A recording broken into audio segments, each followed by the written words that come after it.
महाराष्ट्र रियासती मराठी पत्रकार संगठन की जानिब से दर्पण दिन के मौके पर सहाफ़ियों के लिए एक तहनीती जलसे का एहतमाम किया गया।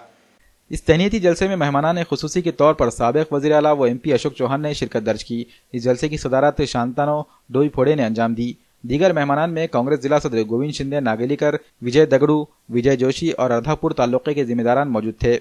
रियासती मराठी पत्रकार संघ के जिम्मेदारान की जानिब से तमाम मेहमानान खुसूसी की गुलपोशी की गई। इस मौके पर विजय जोशी ने कहा कि मीडिया के नुमाइंदों पर हमले करने की वारदातों में हर रोज इजाफा होता जा रहा है।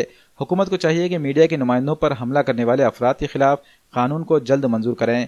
इस मौके पर MP अशोक चौहान ने कहा कि मीडिया पर समाज की तामीर करने की भारी जिम्मेदारी भी आयद होती है। ऐसे में समाज को सही रुख बताने का काम मीडिया ही अंजाम देता है। ऐसे में मीडिया को तहफ़्फ़ुज़ भी फराहम किया जाना चाहिए। इस जलसे में निज़ामत के फ़राइज़ ताल्लुका सदर लक्ष्मी कांगर मोड़े और राम भाले रामू ने अंजाम दिए। इस जलसे को कामयाब बनाने के लिए गुणवंत वीरकर, गोविंद सेंगारे, शेख जुबैर, शेख साबिर, इरफान पठान, सैयद यूनुस, शेख शकील और अर्धापुर के जिम्मेदारान मौजूद थे।